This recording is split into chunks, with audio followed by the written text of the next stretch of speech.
Dober večer in dobrodošli. Ja, bomo videli, kako bomo rešili tole tehnično zagato. Sicer glede na naravo romana sva oba takoj v dvomih, ali gre res samo za vprašanje tehnike in tehnologije, ali pa je v ozadju kakšna zarota, kakšne tajne službe, ki bi rada minirala ta pogovor. Tako da marsikaj je še odprtega, marsikaj je še neznanega, ampak mislim, da čez kakšno uro bo znanega več, ker skozi pogovor z gospodom Miho Lamprechtom se bo razjasnilo marsikaj o romanu, pa tudi še o čem drugem. Namreč danes bi se gotovo pogovarjala ne samo o tej knjigi, ampak bi poskušala osvetliti mogoče tudi čas, ki ga živimo.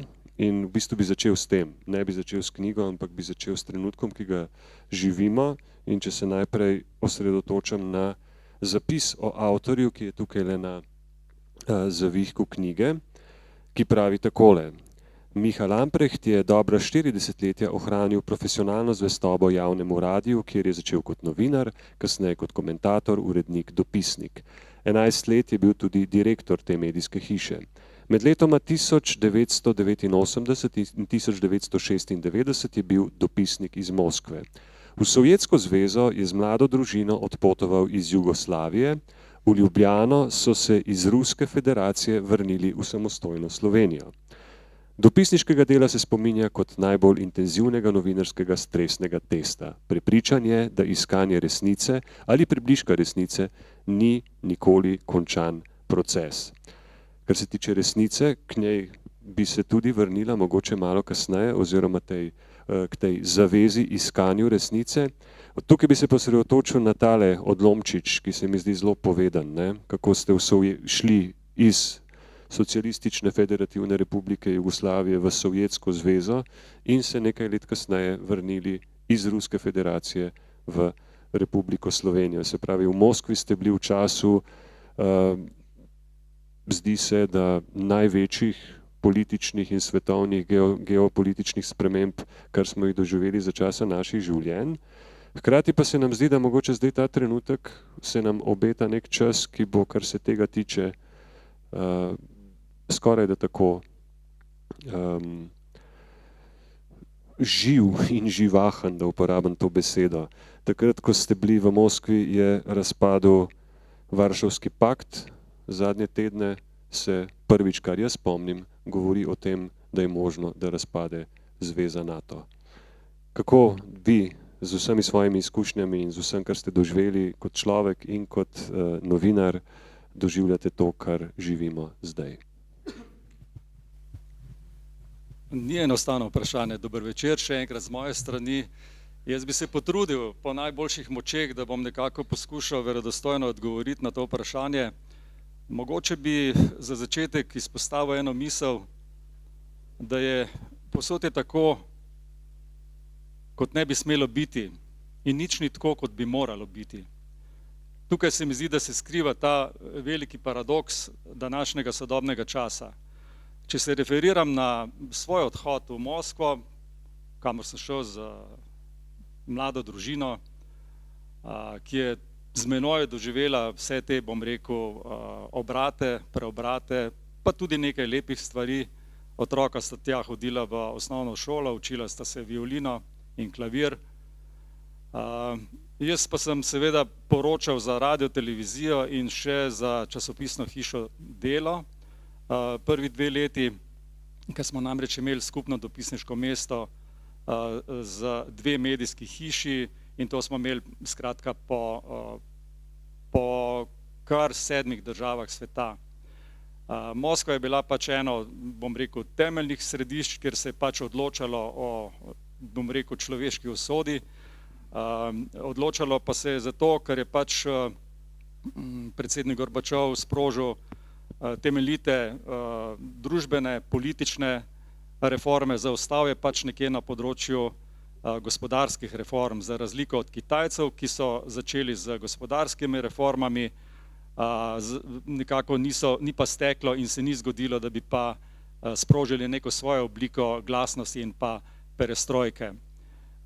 Mi smo vsi takrat mislili, ko je padel Berlinski zid, da smo priča zdaj nekega stabilnega obdobja, da se bo začela neka prosperiteta tudi za tisti del držav in narodov, ki si bili pod, bom rekel, na drugi strani železne zavese, se pravi od Baltika do Trsta.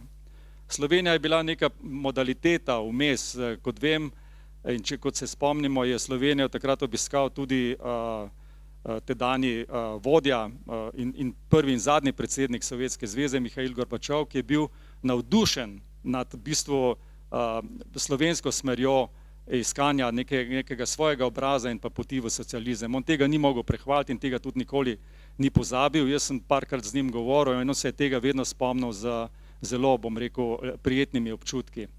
No, jaz sem v Moskvi doživel, mi smo doživeli dopisniki in seveda vsa, bom rekel, zainteresirana, profesionalna in pa neprofesionalna javnost, predvsem pa, bom rekel, sovjetski ljudje, med njimi tudi seveda Rusi, ki predstavljajo največji narod v tem velikem konglomeratu, ko je razpadla največja država na svetu. Jaz sem tam doživel dva prevrata. Prvi je bil ta prevrat julija 1991, drugi je bil pa oktobra 1993. Bila sta dva različna, bom rekel, igralca, na eni strani Gorbačov, ki ga je nasledil Jelcin. Jaz sem enkrat uporabil eno tako metaforo, da je bil v bistvu Gorbačov je bil žerjav, Jelcin je bil pa bager. Gorbačov je poskušal dvigniti ta, bom rekel, razvoj celotne družbe, države in pa sistema. Jelcin je pač na tem pogorišču, malo je pa tudi sam prispeval s pomočjo tudi Američanov, da je ta država kolabirala. No, zdaj smo pa nekje tam, da to državo vodi danes že 26. leto predsednik Putin, ki je prej bil agent KGB-ja s činom polkovnika v Dresdnu. In on je takoj po tistem, ko zdaj ne bi šel v neke podrobnosti, ker vem, da to tudi že dobro veste, pa ne bi s tem utrujal, obstaja veliko teorij, obstaja veliko pisnih materialov, dokaznega gradiva, kako je on to percepiral, da je prišlo do razpada pač sovjetske družbe, države in pa sistema. Razpadla je država, ki je vsebovala v bistvu entitete, 15 entitet, se pravi poleg Ruske federacije, še 14 drugih, se pravi, ti so tvorili to Zvezo sovjetskih socialističnih republik. In zanimivo je, da je Putin takrat dejal, da je po njegovem mnenju razpad Sovjetske zveze največja geopolitična katastrofa minulega stoletja. In če pogledamo, kako je začel graditi v bistvu svojo politiko, na podlagi česa je začel graditi svojo politiko, vidimo, da je imel na nek način premišljen načrt. On je celo leta 2007, vsak januar se v Münchenu zgodi varnostna konferenca, on je takrat govoril, če smo mi v bistvu skrbimo kot partnerji za varnost tega sveta, potem pač sprejmete tudi Rusijo v zvezo NATO. In so se mu potem vsi smejali, ampak on tega ni pozabil. Zdaj pa vidimo, da se je tako kolabirala je ena velika država, spostavil se je potem nek močen antipod, geopolitičen antipod, razpadel je bipolarni svet in razpadlo je tudi to ravnovesje neke moči. Zdaj, kaj se pa dogaja v NATO, pa moramo reči, da se je pa spet zgodil nek kopernikovski zasuk z tem, bom rekel, drugim mandatom ameriškega predsednika, se pravi našega Zeta,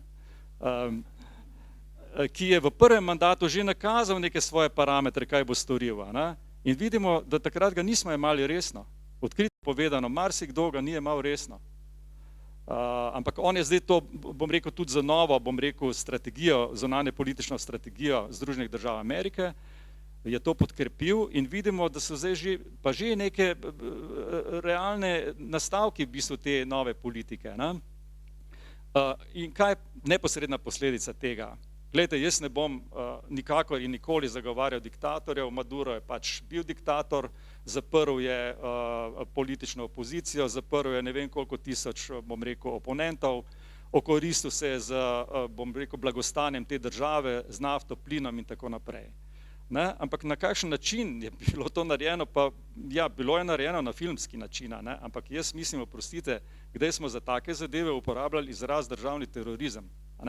Kaj to govori? posredno to govori o tem, da je razpadel mednarodni pravni red, da so Združeni narodi in igre v varnostnem svetu so neka fasada, lepo je vse, bom rekel, povezano v neko, ne vem kakšne barve mašnico, ne.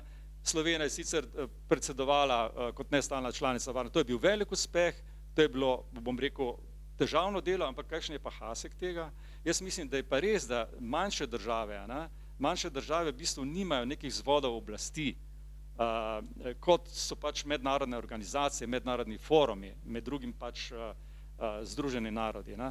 Zdaj bi se pa vrnil samo kot neko izhodišče za nadaljnjo debato. Veste, pred 100 leti je švedski teoretik, politični teoretik Rudolf Kjelin bil simpatizer nacizma, ampak izrekel je ene zelo preroške misli, ker je začel razvijati neko novo vedo, ki se je reklo geopolitika. Ne. In rekel je, velike države se bodo organsko povezale z svojim ogromnim ozemljem. Ja, dobro, pa niso samo velike države, na svetu so tudi male države. In kaj bodo pa male države? Je rekel, ja, male države se bodo pa morale s tem sprijazniti. Ne. In zdaj vidimo, da se dogaja tako imenovani power play, ne. Igra moči, igra prestolov in vračamo se, po mojem skromnem mnenju, jaz sem predlani šel še enkrat brat Orwella 1984, ne, da se ta globalna moč, razmerje se razporeja znotraj 3 glavnih igralcev. Ne.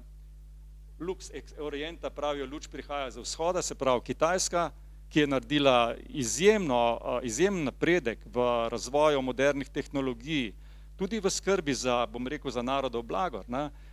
Ljudje na Kitajske imajo rajše iPhone, kot da bi skrbeli za svojega malega otroka, ki ga pošljajo raje k babicam. S iPhone in vse ostalo je postal statusni simbol.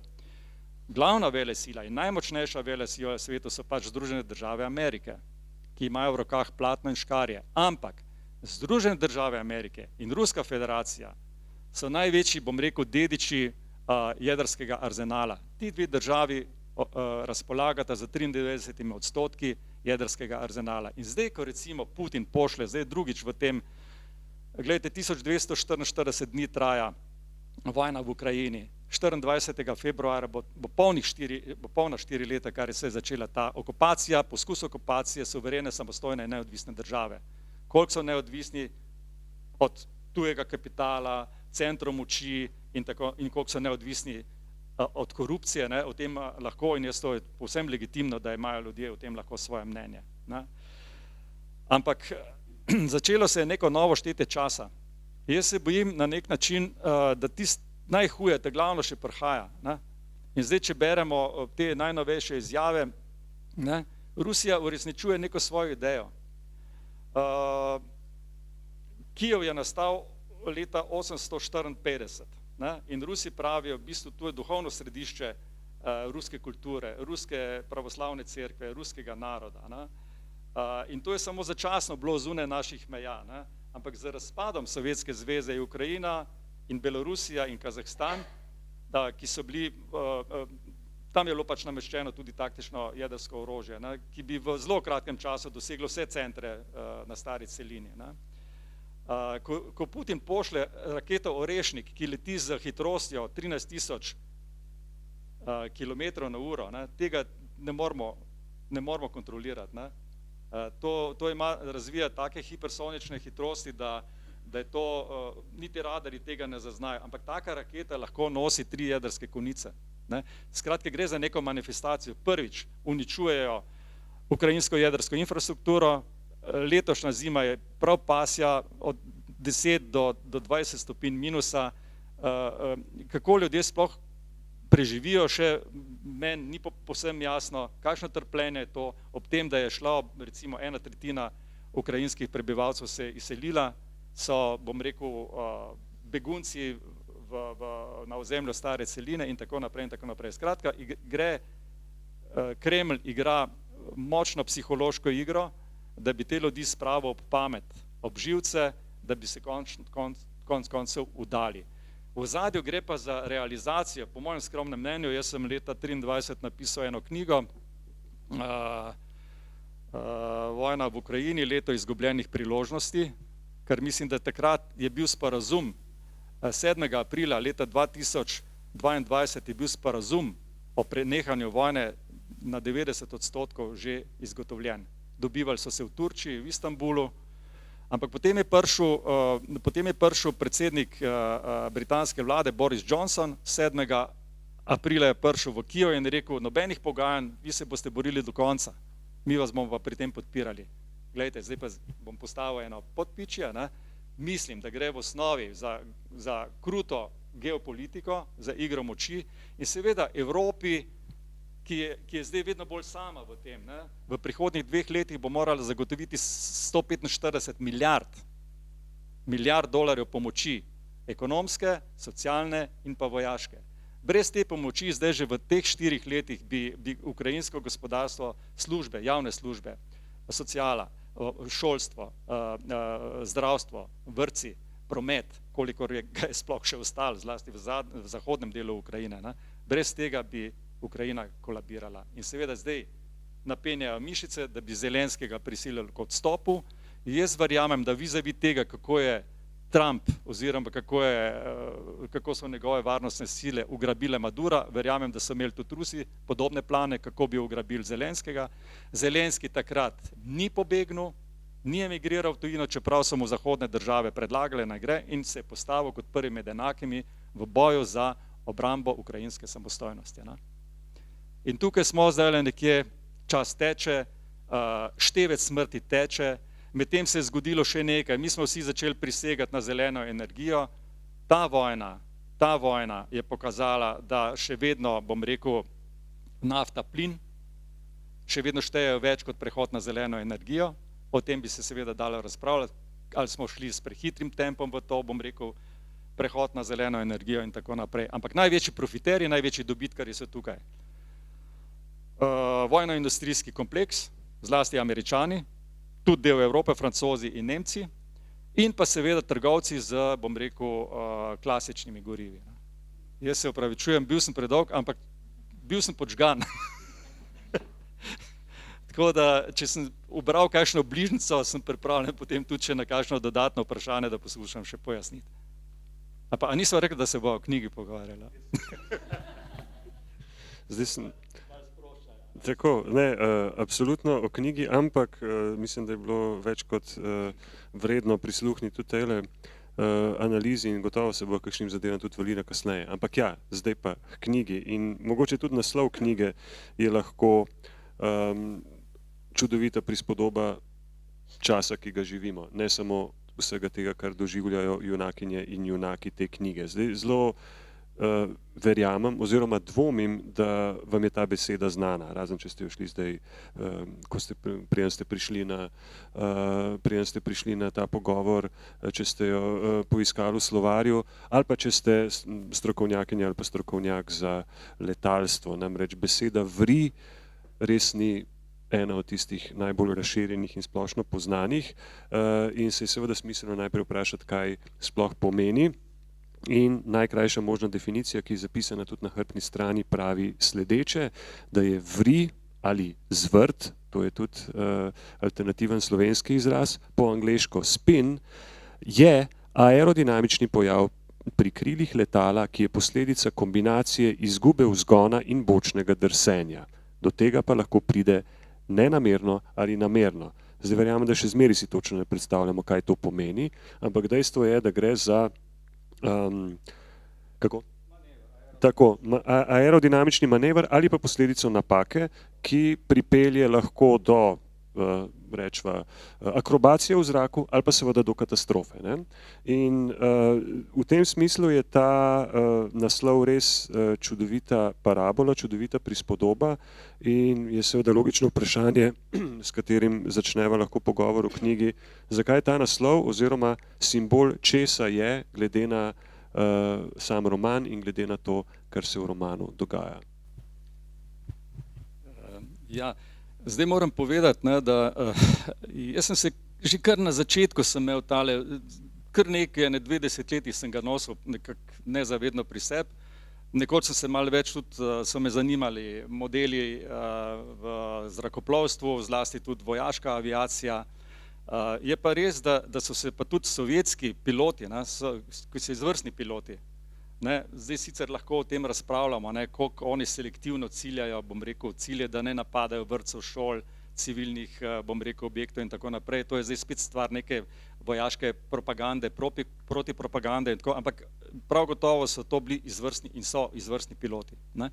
Gre pa tukaj, zdaj gospa urednica, lastnica založbe se nekako bolj nagibala, da bi bil naslov raje spin, ne. Spin. Ampak jaz sem rekel, gledajte, zdaj toliko je teh spin doktorjev po svetu, ki mešetarijo v kalnem, ki prodajajo nekaj neželjeno, zavideno in manipulirajo v bistvu tudi z volilnim telesom, z mednarodno javnostjo, pojavljajo se, bom rekel, neke alternativna dejstva, recimo. Ne. Pa meni je nekako sprosto, po političnem smislu bi rekel, ja, v redu, ampak poskušal sem, da bi ohranil nek naslovnico v nekem tem literarnem smislu in sem kar vztrajal nekje na tem vriju, ne, ki pa res mislim, zelo redki so, ne, ki bi takoj s prve rekel, aha, seveda, da, ne, ko pokažejo potem, ne, gre pa tu, to je pa gospod urednik, ne, Boštjan Arat Meden je pa fantastično po moje ujel to, da je to dejansko to samo metafora, ne, metafora za to, ali ti v bistvu v svojem početju, ki ga ženeš od začetka pa nekako lahko tudi do britkega konca, ne, ali ti obvladuješ, ali imaš nadzor nad svojim početjem. V aerodinamiki pač to so profesionalni letalci, piloti, a ne, ki v bistvu morajo imeti nadzor, ne, zlasti v civilni aviaciji. Ne. Tudi tam lahko pride do vrija. Nisem to, bom rekel, terminus technicus, ki velja samo za vojaško letalstvo. Ne. In zdaj piloti so šolani za to, ne? Na teh simulatorjih, oni v bistvu simulirajo scenarije, če pride do tega vrija, ne? Ker posledično, če ne vrnejo letala v prvotno stanje, so sile tako velike, tako močne, da še tako dobra, bom rekel, zasnova letala, se pač letalo zvrne, pade v vri, v to turbulenco in pride pač do britkega konca, ne? Zdaj, jaz sem nekako si domišljal, ne, ko sem pač snoval teh svojih 42 razdelkov, ki je v neke vrste moj maraton, to sem šele potem dojel, ko mi je hčerka rekla, ne, ker sem včasih pač tudi rad tale maraton tekel, ne, pa je rekla, si pa odlaufal zdaj to, vidiš, zanimivo, ne, nisem niti pri tem razmišljal na ta način, ne. In v bistvu, ja, zdaj, to sem se pa naučil jaz se tako včasih pošalim, ne, da mi, ko pišemo te kriminalke, ne, pa smo imeli na Slovenskem knjižnem sejmu je bil gospod Avgust Demšar, pa je bil Jure Godler, pa sem rekel, zdaj smo se mi kriminalci, smo se zbrali, bomo nekaj govorili o tem, kako to pišemo, kako delamo, zakaj delamo, ne. Ampak v bistvu ta, bom rekel, dramaturški zaplet, ne, se dejansko v tem tudi, no, Tadej Golob je pa enkrat rekel, ne smeš vsega povedati, ne, veš, drugače ljudje ne bojo brali knjige, ne, ampak tukaj en teh dramaturških zapletov, vrhuncev in pa tudi razpletov se zgodi tudi potem tale vrija, ne, ki pa ni pojasnjen, docela ni pojasnjen, zakaj je do njega prišlo, ne, to je pa tista večna intriga. Ampak hočem reči še enkrat, če se vrnem k tej metafori, ne, pa če se malo umirim, ne, da ne bom preveč tega adrenalinsko doživljal, ne, je stvar je v tem, mi moramo po moje v življenju, stvari v življenju početi na pošten način. Ne na vse načine. Ne. Tega sem se pa v alpinizmu naučil, v športnem prostem plezanju, ne. Poskušamo premagovati ovire, ne prijemljamo se za, bom rekel, varovala, za kline, svedrovce, ampak uporabljamo v bistvu komplete samo zato, da se varujemo. Plezamo pa prosto, se pravi na pošten način, by fair means, ne by all means, ne na vse načine, da bi zdaj pač prišli, pa bi se vlekli za te kline, pa bi prišel na vrh, pa rekel, ja, splezal sem. Ne. Zdaj, če se vrnem samo še, ne, v življenju po moje lahko počnemo stvari na več načinov, mislim, da je najbolj spoštovana, najbolj cenjena, pač ta pot, ne, da delamo stvari v osebnem življenju, v poslovnem življenju, v druženju, brez nekih skritih namenov, na nek pošten, človeški, odprt način, za nekim občutkom za solidarnost, sočutje in za skrb za bom rekel, za sloje v naši družbi, kjer so ranljivi, da smo bolj pozorni do bom rekel tega. Ne. Tukaj pač v tej knjigi pač nekateri protagonisti želijo stvari zapeljati na vse načine, da se poslužujejo nasilja, da se poslužujejo kriminala, da se poslužujejo ponarejanja, da manipulirajo z ljudmi. In zdaj sem pa jaz prišel spet na tisto uvodno vprašanje, ne. A veste, veliko sem bral recimo carizem, bolševizem, revolucija, zdaj se pripravljamo s profesorjem Repetnom, bomo imeli eno oddajo o Stalinu, o knjigi Milovana Džilasa, moja srečanja s Stalinom. Ampak jaz mislim, da je ta sistem, ki je zdaj v veljavi v Ruski federaciji, da ima ene zelo podobne vzvode. In temu se pač reče qui bono, ne? Komu to koristi, ne? In kakšen način boš ti uporabil za to, da boš prišel do svojih političnih ciljev, ne? To je zelo, bom rekel, težko vprašanje, nanj ga bi moral odgovoriti z posamečnimi natančnimi primeri, ampak mislim, da bo za to na nek način še časa, ne. Skratka, tukaj mislim, da to je fikcija. Jaz sem se v fusnoti sem napisal, da nima blage zveze to z neko realnostjo, da so imena, kraji, dogodki imajo zelo malo skupnega z resničnim dogajanjem in da so se komajda kdaj zgodili. Je pa seveda, zdaj pa morate me pa tudi razumeti, ne, meni je na nek način izziv, ne. Konec koncev z gospodom Gustinčičem sva se pogovarjala velikokrat, enkrat sem ga odpeljal tudi gledati severno Triglavsko steno in mi je potem rekel, veš, nikoli si nisem mislil, da bom kaj tako veličastnega videl, ne. Kuharice v Preljaževem domu so bile pa tako navdušene, so rekli, to gospod Gustinčič, v živo ga vidimo, ne. Ja, res je, to je to, ne. A veste, ampak hočem samo to povedati, ne. Novinarstvo danes, to je težek posel. Jaz respektiram vse svoje mlajše kolege, ampak danes se dela po moje vse tako zelo na brzino, zelo reciklirano, zelo kratko mora biti vse, zelo mora še nekaj odzvanjati, še te izjave, pa one pa tretje, ne. Ampak mi smo tukaj zato, po moje, da pišemo neke zgodbe, ne? Da pišemo brez nekih, da širimo nek dialoški prostor med ljudi, ne? Zato, ker bolj, ko bodo ljudje obveščeni, lažje bodo ljudje potem tudi sodelovali, soupravljali pri reševanju skupnih zadev. Take skupne zadeve pa imajo manjše države, majhne države, večje države, konec koncev ima ena Grenlandija danes, ne? Ki ima 58.000 prebivalcev, danes ogromne probleme. Ne rečem, da jih prej niso imeli, ne. Danci so svojo imperialno politiko počeli svinjarije, ne. Ampak a si zdaj predstavljamo v bistvu, da nekdo v bistvu tako kot, ne vem,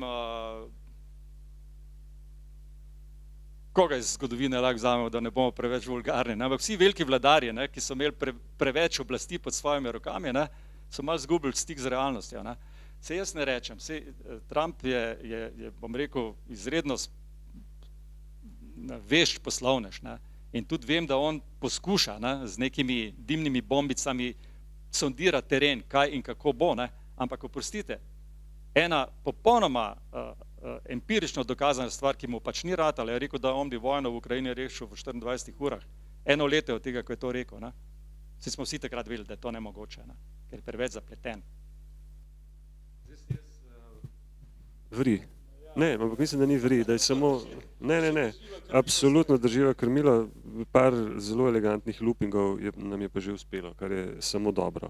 Ampak dejva mičkan vseeno ilustrirati, pa seveda gre za kriminalko, oziroma jaz bi bolj rekel, da gre za politični thriller, mogoče ne kriminalko v pravem pomenu besede, še vedno pa sva zavezana seveda temu, da prepovedi kvarnikov, se pravi, da ne smejo povedati preveč, mičken pa je vsem prav, da ilustrirava zgodbo, da ilustrirava roman, njegovo geografijo, tudi seveda like, ki se v njem pojavljajo, pa bi začel mogoče s tem elementom geografije, se pravi krajev, skozi katere nas v romanu peljete. Roman je geografsko gledano, lahko rečemo, skorajda razdvojen. Na trenutke se zdi celo, da ti dve zgodbi nimata neposredne povezave, pa se seveda izkaže, da jo imata, ampak kakorkoli. En del se dogaja v nam zelo blizu in nam zelo domačih krajih v srednji Evropi, ne, se pravi smo na Češkem, smo v Avstriji, smo v Švici, smo v Liechtensteinu, bolj Mitteleuropa skoraj da ne moramo biti, ne. Na drugi strani imamo pa Sibirijo, imamo pa Jakutijo, skratka kraje, ki so in geografsko in kulturno in v vseh pogledih zelo oddaljeni od nas, čeprav so pa seveda še vedno slovanski, ne. In ta razdvojenost, na eni strani Srednja Evropa, na drugi strani Azija, na eni strani slovanski, na drugi germanski svet, na drugi strani, na eni strani lahko rečeva sodobnost, na drugi seveda preteklost. Skratka, ta dvojna linija se ves čas skozi roman zelo lepo pelje. Kako v bistvu ste jo načrtovali, kako to, da ste svoje junake vodili ravno tja, kamor ste jih vodili, oziroma postavili ravno tja, kjer so? Ja, to je zelo zapleteno vprašanje, ampak jaz moram reči, da sem želel, da se zadeve ne dogajajo v Sloveniji, da je to mednarodno okolje, je pa res, da z izjemo enega od teh punktov, krajev, kjer se tudi zgodijo stvari, ne, se zgodi neka zgodba, se pride do nekega razodetja finančnega. V vseh teh krajih sem bil. Očitno sem te zadeve nekako naložil v svojo nezavedno polje, da me še danes po 30 letih, da so me začele na nek način generirati. Je pa spet nekaj res, ne. Veste, jaz sem 42 let, sem imel enega delodajalca, ne, in sem pač ostal na radiju, na RTV-ju, delal tudi za televizijo. No, potem sem se pa, zdaj bo pa 1. marca, bo pa 3 leta, kar sem upokojil, ne, in zdaj to ti seveda neke navade delovne dobiš, ne moreš nekako mirovati, dobil sem novega delodajalca, ki se mu reče Spis, ne, in ta, bom rekel, momentum, ne, je pa še vedno nekako trajal, ne, da ni nastala neka vrzel. Kot rečeno, leta 23 sem napisal to knjigo o Ukrajini, no, pa sem pa rekel, ma sej ljudje ne berejo teh težkih stvari, ne, daj ti pet, gremo v neko fikcijo, ne, in potem sem pač začel, ne, prvi razdelek, prvo poglavje, drugo, tretje, četrto, peto, to sem, ja, tako sem rodil enega otroka, 9 mesecev sem to sedel, ne, metaforično, in sem pač do tega potem prišlo. Imel sem srečo, da je bil gospod Narat, gospod Boštjan Narat Meden, da je bil urednik zbirke, ne, in res mi je odprl še neke zastrte tančice, ne. Veste, ko si ti toliko noter, ne, ti enostavno si toliko introvertiran, da rabiš, da te nekdo tako, veste, ko so bili tile zen budistični mojstri, ko so imeli učence svoje, in potem je nekdo enega sam klofno z eno palco, pa je doživel razsvetljenje, ne. Tako, jaz sem zelo rad včasih zen budizem, psihoanaliza, pa to Suzuki, Fromm, to sem vse prebral, kar je bilo mogoče, ne. No in potem sem pač začel, ne, veste, jaz sem ob tem pisanju, ob tem procesu, sem, če rečem temu tako končno, no, sem doživel zelo lepe stvari.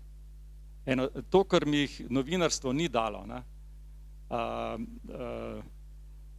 ker je bilo bolj kompleksno, ne, sem pa probal tako, bom rekel, linearno peljati zadevo, ne, da se nisem nekako tako postavil in zatem imel sem neke, bom rekel, tako kot pri nekih odpravah, ne, bazni tabor, recimo potem vidiš neki vrh, ne, potem so pa vmesni tabori, potem so pa še te, bom rekel, objektivne okoliščine, ko ne veš, ali bo zapadlo kamenje, ali bo slabo vreme, ali črevesne motnje, pa boš moral iti domov, ali bo plaz, ali bo karkoli. Mislim, pač Ne? Tako so te himalajske odprave na 50% so obsojene na uspeh oziroma neuspeha. Ne?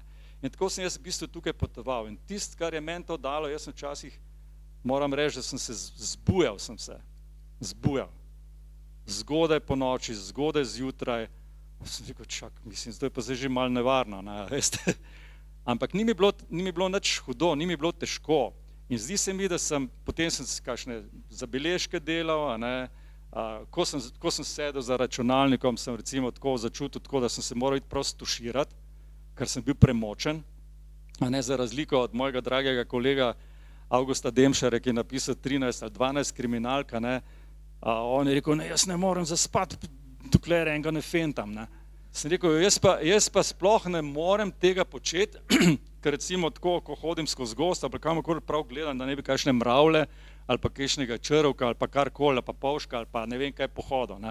Rekel, ne, jaz pa to moram. In tako pač to je. Ne. Je pa spet res, da ta vzročnost, posledičnost, ta, bom rekel, navor te zgodbe, ne, tukaj pa mora vse štimati. Ne. Tukaj pa ni nekaj, da bo zdaj ti nekaj, ne smeš zamočiti. Ne. Mislim, ker stvari so tako, ker konec koncev se to resne službe s tem ukvarjajo, ne, pa resni agenti, ne, pa agenti, pa protiagenti, pa to so cele, to je ta modus operandi, ne, ko ga imajo, recimo, tu so pač navedene, bom rekel, ajde, rečemo, ruske varnostno-obveščevalne službe, izraelske in tako naprej, pa še kakšne, pa preoblečene, pa dvojne agenture, pa šifranti, pa tako naprej. Nekaj pa res, ne. No, ena je ta faza, rečemo, upam, da ne zveni preveč naduto, no, ampak ta faza, rečemo, ustvarjanja, ne, meni je bil to najlepši občutek. Jaz tega ne bom, nikoli ne reci nikoli, ampak ko to doživiš, je to zate eno lepo, kako bi rekel, razodetje, en mir, tako kot je rekel Kosovel, in mir z onstranske pokrajine vase ujeti. Ne. To je ena taka lepa pomiritev in potem v tistem trenutku ti je čisto vseeno, kaj se bo s to knjigo dogajalo. Lahko so dobre kritike, lahko so uničujoče kritike, ampak to je bilo, to je zapisano, to živi. Ne? Živi nekje odzvanja, nekje v meni. Ne? Seveda, ko to bereš, ne? Ti si v tem procesu, ko ti marsikaj spregledaš, to so čist banalne vejice, pike, slovnične zadeve, tako da tu sem imel srečo in z gospod lektorico in z Boštjanom, da smo se našli, da smo razčistili. Tebi mora nekdo reči, kaj si pa to, čak to pa. Ne? Ja, ampak ti si tako nekako zaverovan v to notri, ne? Da je samo to in nič spreminjati. Ne? Ampak ja, moraš spreminjati, moraš piliti, mora biti konec koncev. Veste, slovenski jezik, govorjen jezik, to jaz kot radic pač vem, ne? Tako lepo odzvanja, da imamo to v bistvu, ne, to srečo, da imamo svoj jezik, ki odpira takšne lepe registre, ko ga ta, bom rekel, govorjena beseda skozi ta umetniški izraz, zlasti na programu Ars, to tako lepo zveni, ni brez veze, da delamo mi radijske oziroma da delajo zdaj radijske igre, ne, zato ker res se odpirajo vsi registri lepote tega slovenskega jezika, ampak tudi potem ta, bom rekel, pisana beseda, ne, to mora biti, ne more biti drugače. Ne. Zdaj ne govorimo o vsebini. Ne. Tako da jaz moram reči, da nisem opazil potem, tokrat smo šli čez, tokrat smo to brali, ne, popravljali, da v osnovi pa jaz nisem prav dosti spreminjal stvari. Ne.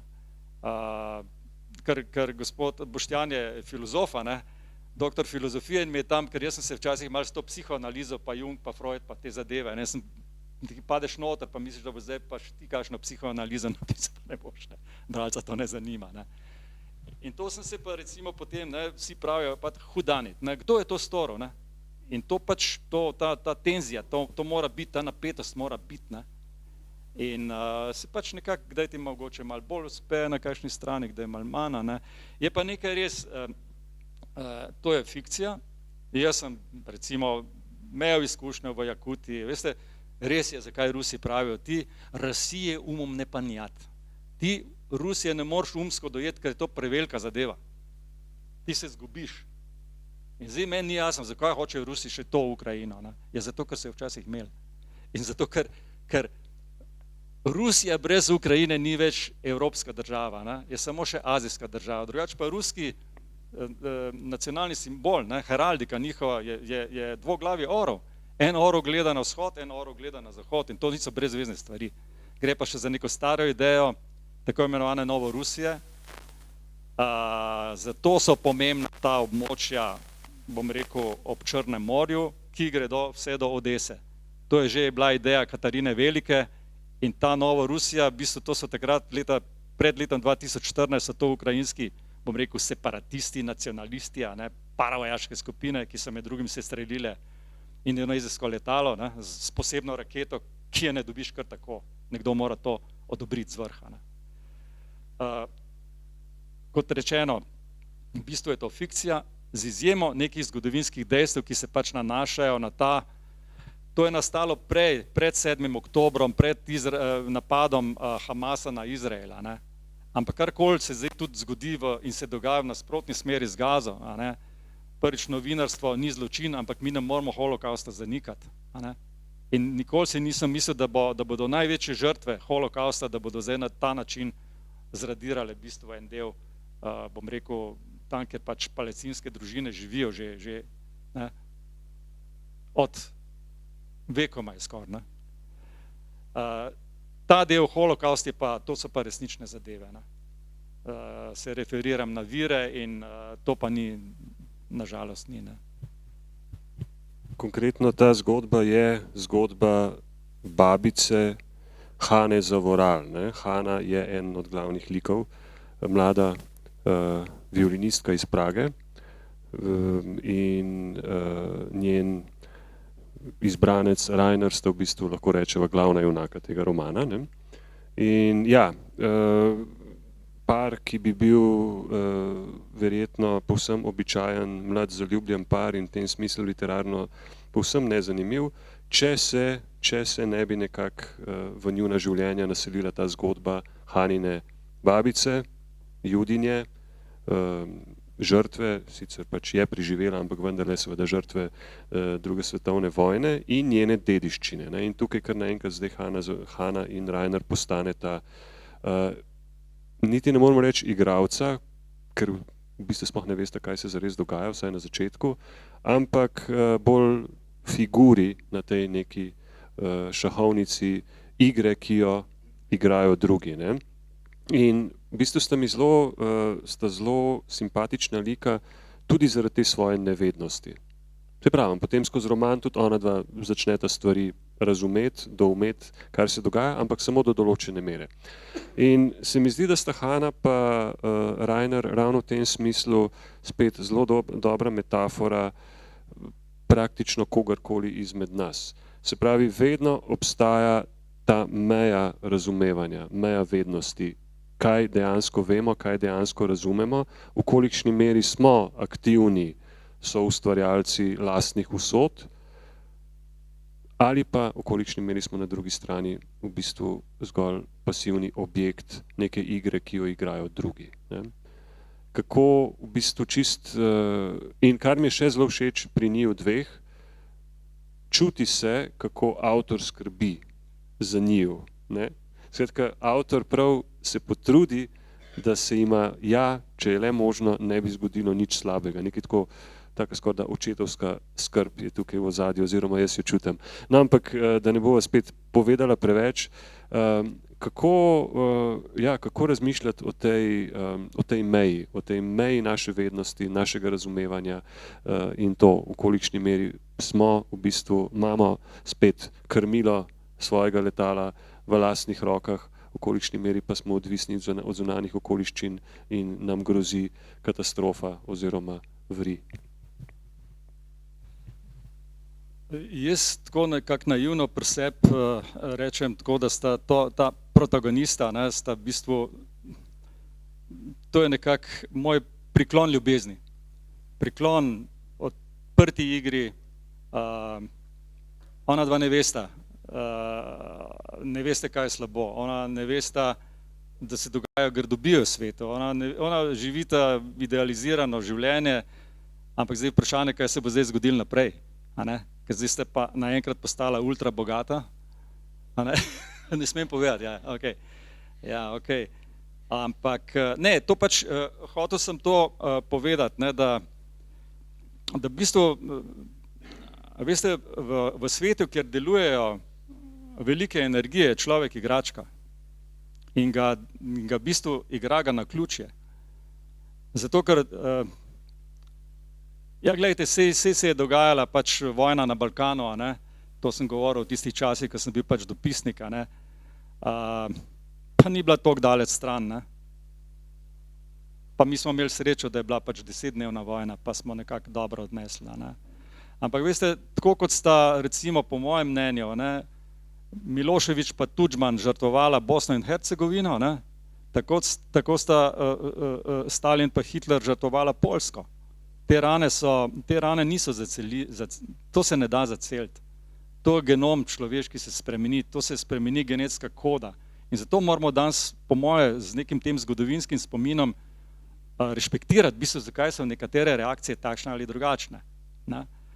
Recimo, če bomo brali zgodovinarja Lova, Podivjana celina, bomo videli, da na tem delu, kjer zdaj teče, pa vem, da to veste, kjer tečejo ti grozljivi spopadi na ozemlju Ukrajine, tukaj se je usoda tako grdo poigrala z temi narodi, pa so se klali Poljaki, pa so se klali Ukrajinci, pa en teden porušili njihove cerkve, pa pobili vso potomstvo, prav tisto azijatsko klanje.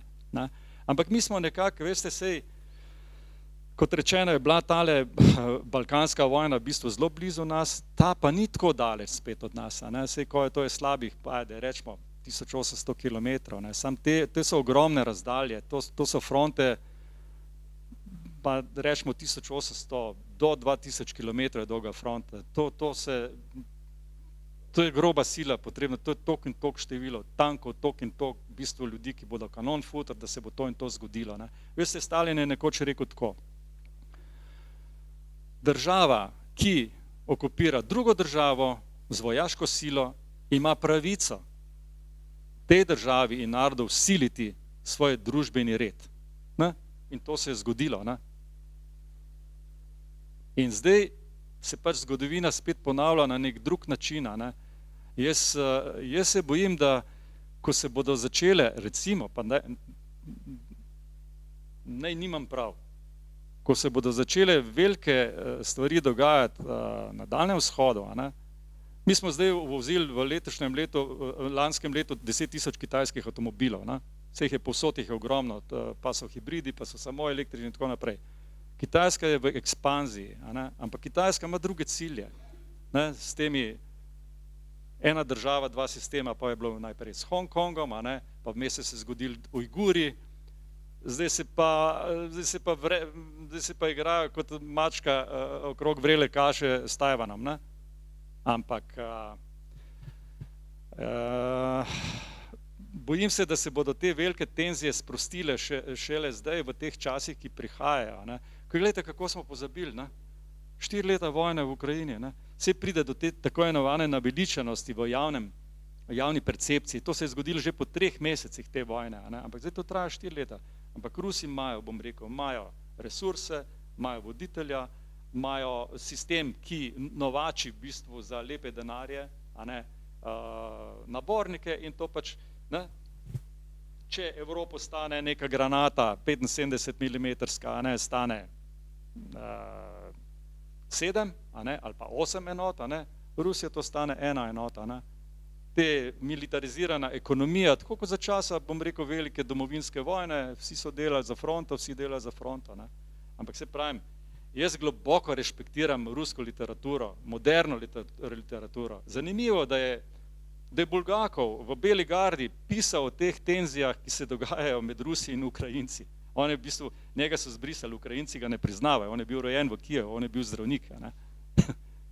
Ne, ni ga več, konc. V Buča Irpin, Mutežin, Buča, to so kraji, ker so se dogajali zločini proti človeštvu. Ne. Njegovi starši so imeli v Buči v bistvu počitniško hišico, ne. Ampak on za Ukrajince ne obstaja. Ne. To se pa res lahko strinjamo, ne, da je izjemen literat svetovni. Ne. Hočem reči, da ta v bistvu protagonista Hanna Zavoral in Rainer Kralj sta v bistvu nosilca bakle ljubezni, čistosti, predanosti, vzajemnosti, upanja, lepega, vedrine, ne?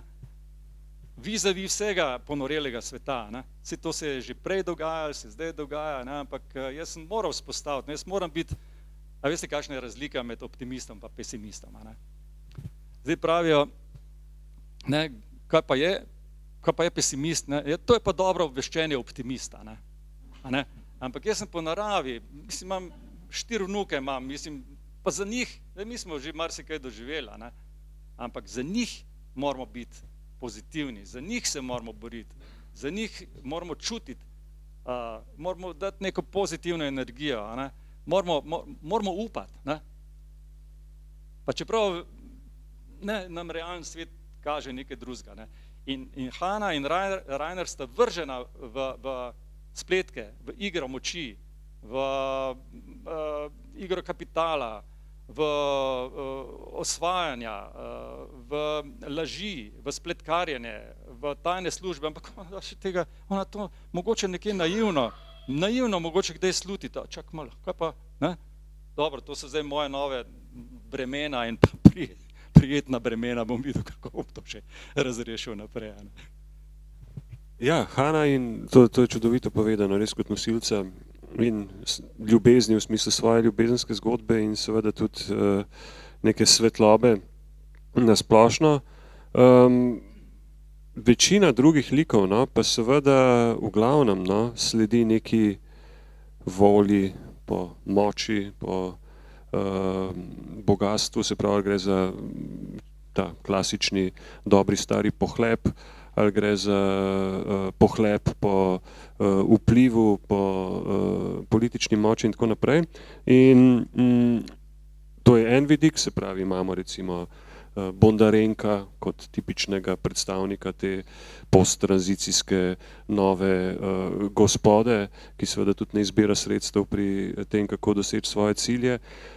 In še kar precej nekih likov, ki so nekako upeti v to njegovo igro na tak ali pa drugačen način.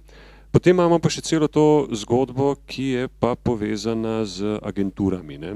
Prej ste omenil, ja, da se v to zgodbo vpletajo seveda tudi se vpleta špionaža, kontrašpionaža in tako naprej, s svojimi metodami in svojimi načini. In tle me zanima, koliko poznate to plat tega sveta, ki je po definiciji seveda skrita, zakrita in nedostopna. Ker tega v romanu je kar precej. Ne?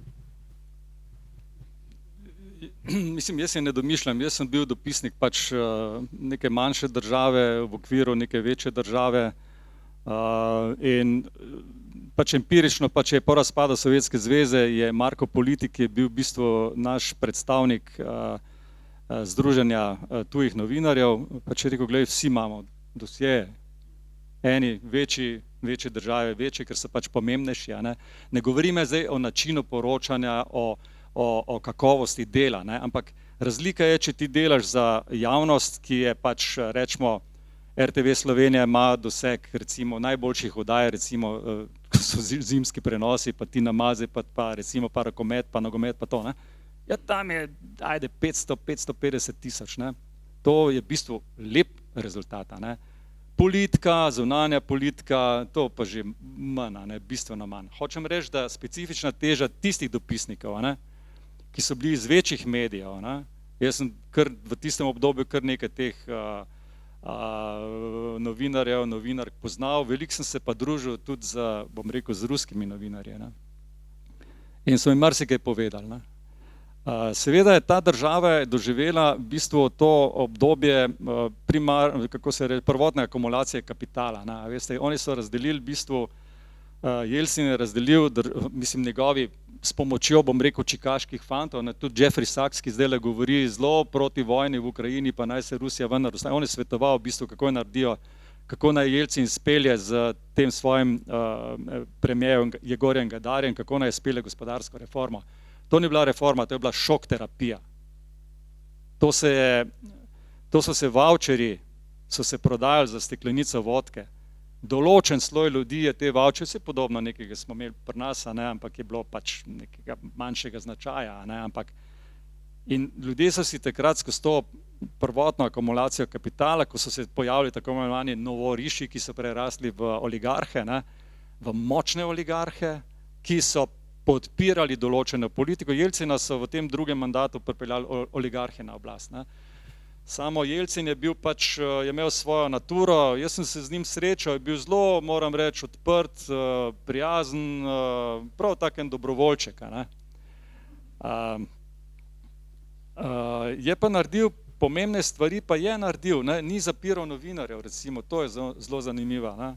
Mi smo imeli takrat na ruski nacionalni televiziji, so bile tako imenovane, oni so temu rekli kukli, to so bile lutke, ne, a veste, in je to bilo tako dobro narejen, mislim, Sašo Hribar je nekaj podobnega naredil s tem svojim, kaj je že bila ta oddaja, to ja, ampak na televiziji je bil, ja, Hribar, ja, bravo, to izvrstno naredil, ne, ampak Jelcin je pač to dopuščal, ni, ne, medtem ta njegov naslednik, ne, mislim, Putinove nasprotniki so ali v tujini, ali v zaporih, ali so pa meter pa pol pod zemljo, ne. Aleksej Navalni je bil v bistvu tista zadnji veliki, zdaj se pa praktično nič več ne govori o tem, ne. No, ampak hočem reči, tam, kjer je veliko denarja, je veliko priložnosti, tudi za, bom rekel, nečedne posle, ne. In marsikaj tega sem videl sem tudi to je bilo kot recimo Chicago tam, a ne, bom rekel, velikih mafijskih obračunih, recimo, ne, in tako naprej, ne, a veste, droge, prostitucija, obvozi in tako, država v državi, ne, parasistem se je vzpostavil, ampak zdaj, moje ključno vprašanje pa je, a ne, to vendarle ne more biti brez nekega patronata, ne, patronat so pa države in podaljšana roka države so pač, bom rekel, varnostne tajne službe, ki Rusija ima zelo bogato dediščino z tega, bom rekel, vse tudi caristična Rusija je imela tudi agenture, pa so pretepali, pa zapirali nasprotnike carja in tako naprej, ne, potem se je pojavila pač ta rdeča revolucija, se je pojavil NKVD, zdaj ne bom tega vsega našteval, ker to so pač stvari, ki jih tudi poznate, a ne, ampak 13. oddelek tega KGB-ja bivšega, ne, zdaj je to razdeljeno na podstrukture, a ne, 13. oddelek KGB-ja je bil za, bom rekel, obračunavanje z političnimi nasprotniki, tudi za dokončno obračunavanje s političnimi, nimam jaz empiričnih dokazov, da tega oddelka ni več, vidimo pa posledicah, da so pač ti, ki so dvignili meč proti Putinu, a ne, so števši s Hodorkovskim, ki je bil, to ne bil naftni magnat, a ne, ki je bil potem v zaporu 12 let, 13 let, ne. Tako da ni se dobro šaliti s Putinom, ne, ki je sicer obiskal je Brdo, ob 100. obletnici, bom rekel, častitljivega dogodka, poklon žrtvam pod Vršičem, a ne, ga je slovenska oblast povabila. Jaz sem v knjigi tudi napisal, takrat tega nisem obešal na veliki zvon, ker se mi je zdelo neetično, da bom jaz kot direktor radia se zdaj nekaj, ne, ampak jaz sem predsedniku Pahorju, dal sem mu knjigo Politkovske, ki sem jo prevedel, ki mi je odprla oči za prvo, drugo čečensko vojno, a ne, ker spet gre za tisto, ne, ki bono in modus operandi, a ne. In Putin je povezan z vojnami. Ne. In jaz sem takrat pač Pahorju rekel, če bi jaz bil predsednik, jaz ne bi Putina povabil, ne. Oprostite, da vam to povem, ker ste demokrat, vem, da boste to razumel, a ne, ampak takšen je pač moj svetovni človeški etos, ne, in storil sem svojo, bom rekel, državljansko dolžnost. In sem jaz dobil pismo in mi je pač se zahvalil za knjigo, je rekel, jaz sem tudi storil svojo državljansko dolžnost, verjamem, da je bil vpet v določene, bom rekel, politične silnice, a ne, in takrat vi ste to še bolj občutili, ker je bilo od Brda do, je bilo to vse zaprto, ne. pa potem do moje strane in tako naprej. Ne. Tako pač je, gledajte, zdaj za nazaj smo lahko vsi pametni, ampak jaz sem pač takrat rekel, gledaj, meni pa to ni v redu, mislim. Ne? Sorry. Ne, super. Bi pa v bistvu, preden predava mikrofon tudi publiki, skratka, vljudno vabljeni kakšno vprašanje ali komentarju, ampak še vendarle bi si pa jaz vzel eno. Namreč, če se vrnem k temu, kar sem prebral na začetku, se pravi zapisu o avtorju, ki se zaključi stavkom prepričan je, torej Miha Lamprecht, da iskanje resnice ali približka resnice ni nikoli končan proces. In zdaj po 40 letih dela v novinarstvu se zdaj pogovarjava o literaturi. Ne? In to iskanje resnice je seveda nekaj, čemur je v osnovi zavezano novinarstvo, to je pa fikcija, ne? To je pa roman, ki je izmišljen. Ampak, ne, če se vrnemo praktično k Aristotelu in k tisti njegovi dilemi, kaj nas bolj približa resnici, ali zgodovinopisje ali pesništvo, in če rečeva, da je novinarstvo verjetno bližje zgodovinopisju, roman pa seveda bližje pesništvu, vemo, Aristotelov odgovor je bil, da je pesništvo tista prava pot k resnici. Kako pa človek po 40 letih dela v novinarstvu razmišlja o tem vprašanju, medtem ko predstavlja svoj roman? Nekako sem že uvodoma povedal, ne, da respektiram svoje kolege, ko poslušam, gledam, berem. Glejte, kovanc ima vedno dve plati, ne?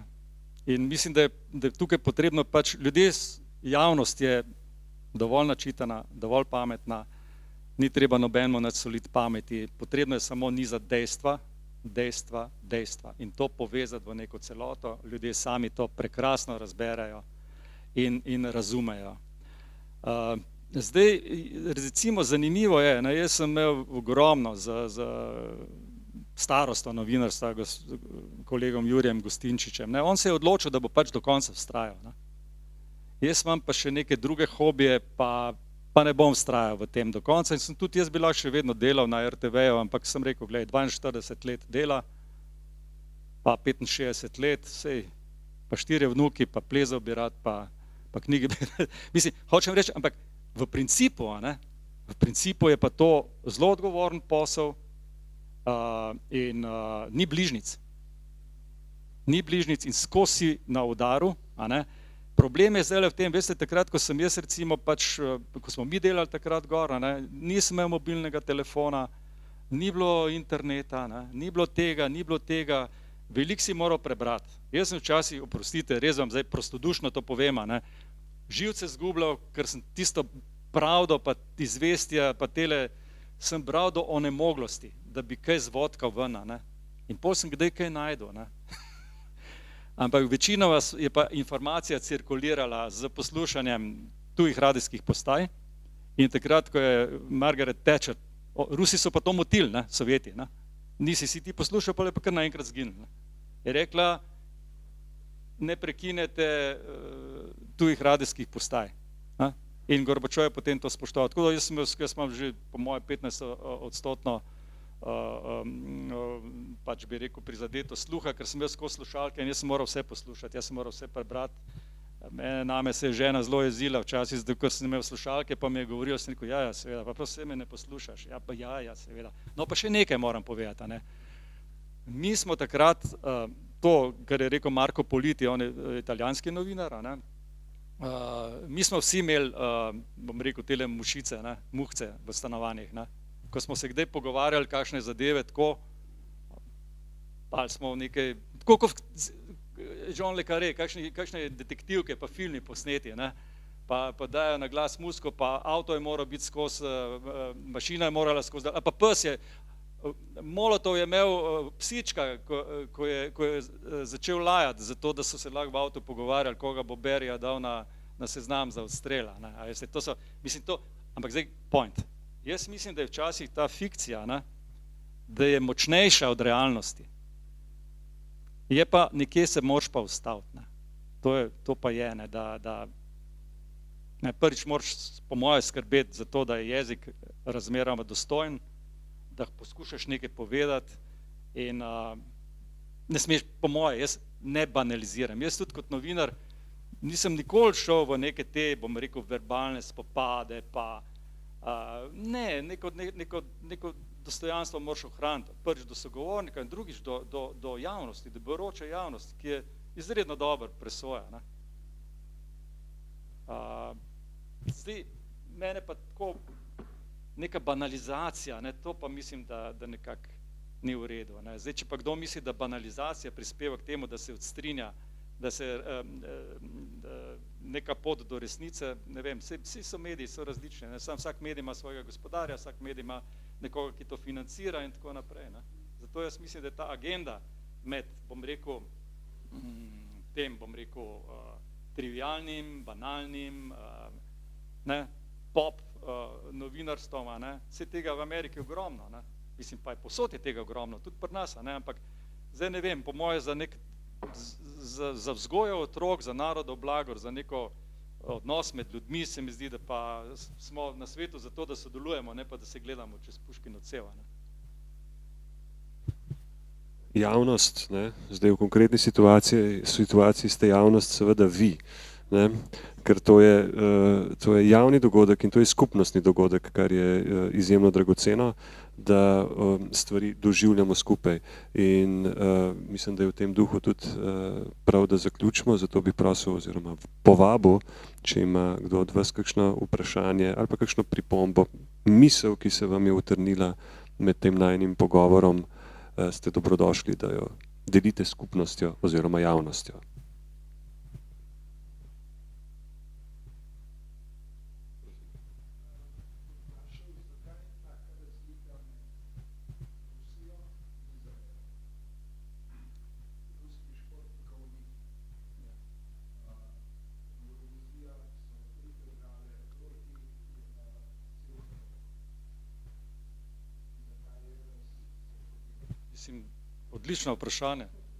Odlično vprašanje, ampak očitno, gledajte, ta svet, mi živimo v času dvojnih meril. Ne? In to, mislim, gledajte, tako kot pravimo, ne, da za nas, volivce, ne, so volitve olimpijske igre, ne? Ampak športnik trdo dela, recimo za olimpijske igre, za svetovna prvenstva, potem ga kaznujejo. Zanimivo, v šahu tega ni, v tenisu tega ni, a ne, nekaj ne štima kle, ne? Ampak mi nismo odločevalci, ne? A veste, in meni se to ne zdi prav. Jaz bom tako rekel, ne zdi se mi prav, da so ekskomunicirani, da morajo nastopati pod neko nevtralno zastavo in tako naprej. Jaz bi preprečil delovanje tistim, ki so se zelo jasno izrekli za to, da je pač neko drugo državo potrebno napasti, pa da je treba izkoreniniti nek drug narod. Ne? Tazga absolutno ne spustil na olimpijske igre, niti na, bom rekel, neko mednarodno srečanje. Ne? Zdaj, da imamo pa, ja, gledajte, nemški kancler Merz se je zjokal, ne? Takrat, se spomnite teh posnetkov, ne? Ko je govoril o tem, ne? O politiki do Izraela in je potem prišel na holokaust. Ne? Ja, ampak gledajte, si nek manjši narod doživlja ogromne stiske, porušili so jim vse. Živijo v teh, niti šotori niso, neke plahte, mislim, spet dvojna merila, ne? Spet dvojna merila. Ne? Tako da, nažalost, je, bom rekel, ta svet, ne, se v tej svoji, bom rekel, evoluciji človeka, ne? Zdaj, tako, jaz sem zelo respektiral dela velikega šahista, velemojstra Milana Vidmarja, ne? Inženirja Milana Vidmarja. Ne? Recimo, če preberete to njegovo knjigo Moj pogled na svet, ne? On tam pravi, ne? Primarno pojavnost narave je kaos. Ne? Šele človek je tisti, ki je, imamo lepo urejene vrtove, imamo lepo, ne povsod, ne, lepo speljane te, bom rekel, rečne poti, struge, potočke, ne, skrbimo za to, ono, tretje. Ne. Ampak v osnovi je pa osnovna pojavna oblika te vsemogočne narave je pa kaosna. Ne. In očitno je neki narodi so privilegirani, da ne živijo v kaosu, da se jih lepo dotaknejo blagodati civilizacije, neki narodi so pa prepuščeni v bistvu vegetiranju, in nanje se je zgrnila kozmična bolečina, da so pač žrtve. Ampak jaz sem se nekje tudi dotaknil nekih, bom rekel, zgodovinskih zadev, glede noter, se ni bilo nič drugače, 1000-2000 leti. Če pogledamo, kaj se zdaj dogaja na območju bližnjega Srednjega vzhoda. Ampak, čakajte, gledajte, Colin Powell, ameriški državni sekretar, je takrat pred napadom, takrat je bila tudi koalicija voljnih, ki jo zdaj moj dragi kolega Boštjan Videmšek imenuje koalicija oljnih. Za nafto gre, Saj Tomato Košir je milijon ogledov imel, ko mu Trumpu teče nafta spod nosov, pa dobiš še kakšne druge asociacije, ki so povsem upravičene. A veste, ja ni v redu, hinavski smo, oprostite. In če pač zdaj javno reči, da smo hinavci, te bojo popluvali, če rečeš to na ta način, te bojo popluvali levi, neimenovani sledilci, če rečeš to drugače, da bo nekomu drugemu, te bojo desni popluvali, tako da, ampak zato hočem reči, veste, ta boj za resnico, da pa hočeš, da pa želiš to elaborirati, moraš pa nekaj vedeti, a veste, moraš pa imeti po moje neko osnovno preznanje, pa ne dogaja se vse v tem desetletju, pa ni vse prišlo s Trumpom, veliko prej so se stvari dogajale. Zdaj bom samo eno tako anekdoto povedal, a veste, je rekel Stalin v tem pogovoru z Džilasom, Džilas je 3-krat obiskal Stalina v Kremlju, pa tam se je ogromno pil, pil se je od 10 do 5 zjutraj in sovjetski Stalinov sistem je prilagodil delo birokracije v bistvu temu, da so vsi prihajali, ti uradniki pa glavni so prihajali šele opoldne, ker se niso streznili do takrat. Ampak Stalin tam prostodušno razlaga Džilasu, ki naj bi bil Titov naslednik, pa se ga potem leta 56 ekskomunicirali pa mu sodila. Pravi, veš kaj pravi Churchill, da ti bi vzel kopejko iz žepa, ne mu zaupati. Prav, kaj pa Roosevelt? Roosevelta pa zanimajo bistveno večje zadeve. To je relata refero, to je v tej knjigi, ki jo priporočam.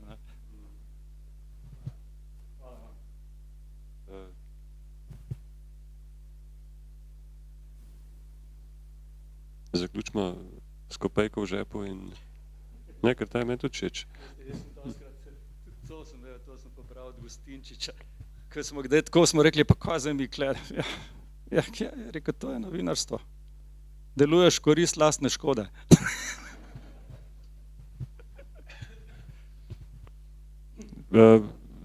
Glede na to, da je bilo pregovora o optimizmu, pesimizmu oziroma o razliki med optimistom in pesimistom, mogoče ta izjava zveni pesimistično, ampak mislim, da je do te mere polna neke zdrave samoironije, da jo lahko beremo tudi kot zelo lep zaključek najinega pogovora, če se strinjate. Še to bi rekel. Veste kaj, v življenju sem srečal veliko ljudi, ko jih je življenje res prizadelo. In vidiš, s kakšno močjo, s kakšnim žarom v očeh gredo oni skozi svoje težave. Ma ni vrag, da ne bomo mi, ko imamo vse 4 ude, prste, oči, vidimo, slišimo. Moramo, enostavno moramo. To je naša zaveza, skupna. Hvala lepa.